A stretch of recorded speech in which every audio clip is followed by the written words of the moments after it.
Base base और ma'am यही है फिर लोग तो वेरिएबल डेफिनिशन करने लगे ना हमने बात की थी कि अब से हम प्रोग्राम्स के तमाम वेरिएबल्स को कुछ ना कुछ डिफॉल्ट वैल्यूज जरूर दिया करेंगे। तो हम कहते हैं हमने काउंटर लेना है, उसको हम 0 कर देते हैं। हमने बेस लेना है, जब तक यूजर ने कोई एंटर नहीं की तो उसको भी 0 कर देते हैं। और एक्सपोनेंट लेना है, एक्सपोनेंट जब तक उसने एंटर नहीं किया 0 कर देते हैं। और शायद आप लोग रिजल्ट भी कह रहे थे, तो रिजल्ट में 0 नहीं बन देना है, ऐसा ही है। Yes ma'am. Yes ma'am. Scanner object बनाएंगे। स्कैनर ऑब्जेक्ट बनाने के लिए स्कैनर का नाम मस्ट है ना, इन ही रखना है। नो मैडम नहीं है, आप कोई भी रख सकते हैं। बिल्कुल, शाबाश। तो सिस्टम डॉट इन की जगह पर भी सिस्टम डॉट आउट लिख सकते हैं। No ma'am. बिल्कुल, वो सिंटैक्स का पार्ट है, वो इन उसकी प्रॉपर्टी है। अच्छा जी, यूजर से इनपुट लेना है आपने, तो इनपुट लेने से पहले सोफिस्टिकेटेड वे क्या है? पहले मतलब बाउंड करेंगे ना क्या? हाँ, उसको मैसेज तो प्रिंट करा लो कि मैं क्यों खड़ा हूँ, मैं क्यों यहाँ पर ब्लिंक कर रहा हूँ। कर्सर होता है ना, ब्लिंक कर रहा होता है। तो उसको पहले मैसेज दे देंगे कि एंटर क्या करना है, तुमने एंटर बेस करनी है। तो वो एंटर करेगा बेस। तो उसके लिए आपने उसको सेव कहाँ करना है? बेस वेरिएबल में। ऑब्जेक्ट के थ्रू रीड किया।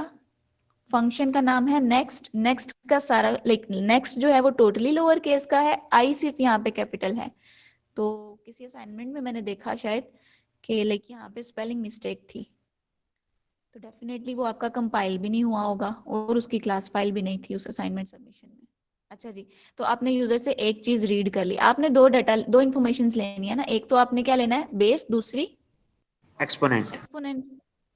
तो उसके लिए सिंपली आप इसी में एडिटिंग कर लेते हो,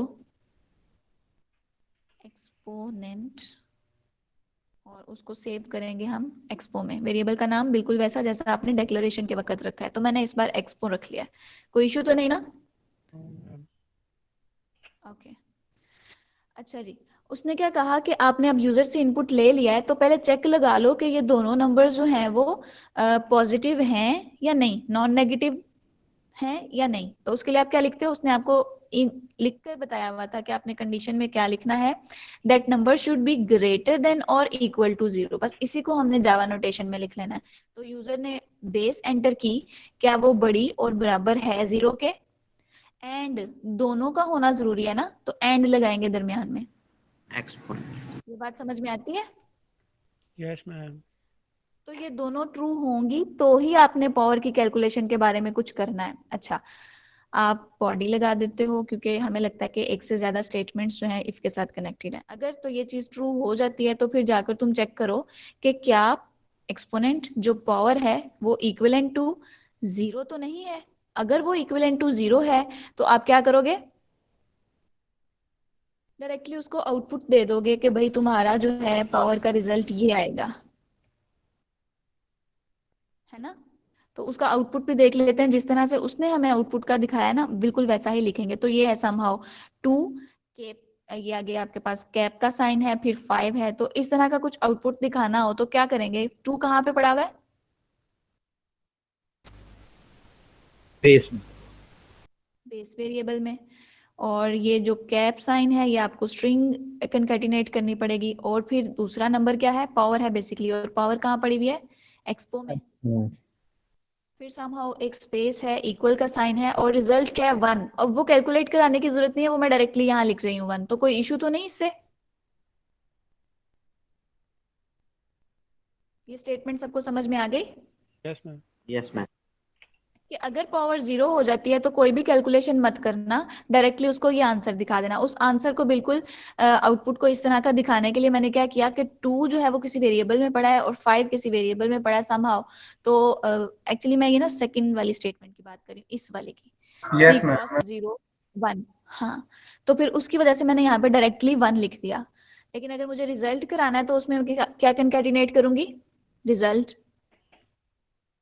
तो वो वाला आउटपुट भी समहाउ ऐसा ही होगा, लेकिन देखते हैं डिफरेंस क्या आएगा। अच्छा, अभी तक हमने क्या किया, यूजर से इनपुट्स ले लिए, दोनों चेक्स परफॉर्म कर लिए। अच्छा, अगर पावर 0 है तो सिर्फ ये करो, अगर 0 नहीं है तो कैलकुलेशन करनी है ना। तो अब कैलकुलेशन वाली साइड पे जाएंगे। Am I connected? Yes, ma'am. Yes, ma'am. तो अगर आपने मैंने कहा कि अगर तो पावर नॉन जीरो है तो फिर कैलकुलेट करो। तो कैलकुलेट करने की जब मैंने बात कही तो वही बात कि हमने कुछ चीजों को रिपीट करवाना है तो लूप लगानी है।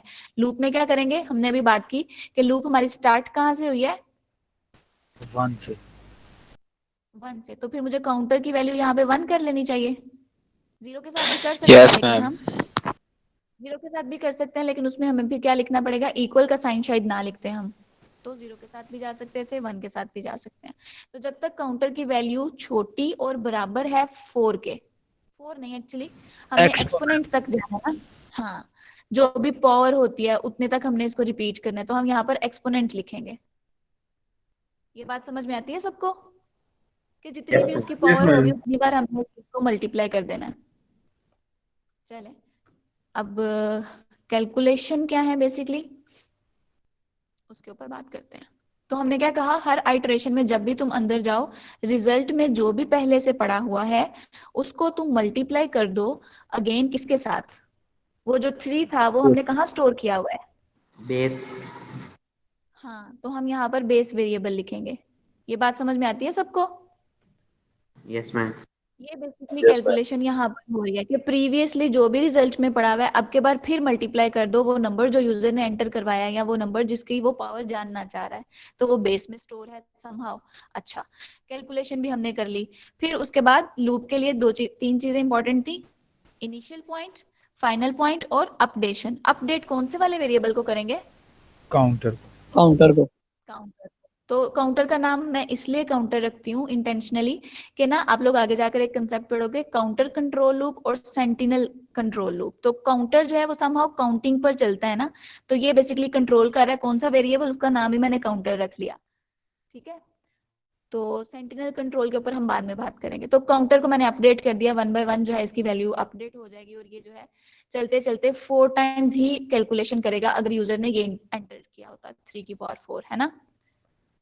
अच्छा जी, तो यहाँ तक तो सिर्फ कैलकुलेशन हुई। हमने जो आउटपुट दिखाना है वो फाइनल वैल्यू दिखानी है ना, सारी कैलकुलेशन हो जाने के बाद। तो इसलिए मैंने सिस्टम डॉट आउट वाली जो आउटपुट वाली लाइन है वो वाइल के अंदर नहीं लिखनी, बच्चे ये मिस्टेक करते हैं। तो हमने ये वाइल के अंदर नहीं करनी, वाइल के बाहर आके करनी है। कैलकुलेशन कंप्लीट हो जाने के बाद जो फाइनल रिजल्ट में पड़ा होगा हमें वो देखना है ना। क्योंकि फर्स्ट स्टेप में तो यहाँ पर जस्ट 3 होगा। Am I connected class? Yes, ma'am. Yes, ma'am. जी मैम।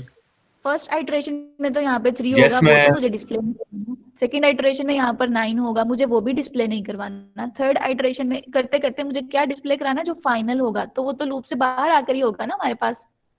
तो that is Yes, Y ma'am. हम ये स्टेटमेंट जो है मस्ट बाहर लिखेंगे। तो आप लोगों ने ये एरर करने हैं मुझे पता है। तो एडवांस ही बोल रही हूँ कि बेटा इसको कॉन्शियस होकर लिखना है। प्रिंट करना है आपने क्या, वही आउटपुट, एक्चुअली यही आउटपुट देना है ना आपने, तो इसी को कॉपी पेस्ट करते हैं, देखते हैं इसमें चेंजेस क्या होंगे। तो बेस में उसने 3 रख दिया, अगर अभी वाली ही एग्जांपल की बात करें। एक्सपोनेंट में उसने 4 रख दिया। अब जो 1 है यहाँ पर हमने 1 नहीं डिस्प्ले करवाना, जो रिजल्ट है उसका कैलकुलेशन के बाद वो डिस्प्ले करवाना है। तो स्ट्रिंग के साथ पहले तो हम कंकैटिनेशन का साइन लगाएंगे क्योंकि हमें यहाँ पे कुछ वेरिएबल को कंकैटिनेट करना है। तो वेरिएबल कौन सा है, Result. तो रिजल्ट को आपने कंकैटिनेट कर दिया और आई गेस इससे जो है आपकी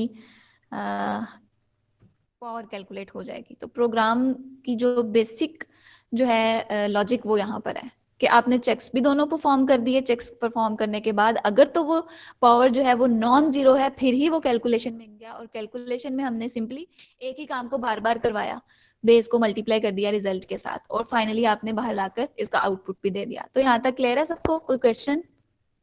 No, ma'am.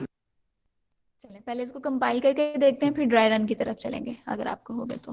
डायरेक्टली सीएमडी खोलना आता है हमें, और जावा सी की कमांड है, आपने कंपाइल करना है प्रैक्टिस क्लास को। प्रैक्टिस, यहाँ पर आपने एक्सटेंशन मस्ट लिखनी है, तो कोई एरर नहीं है।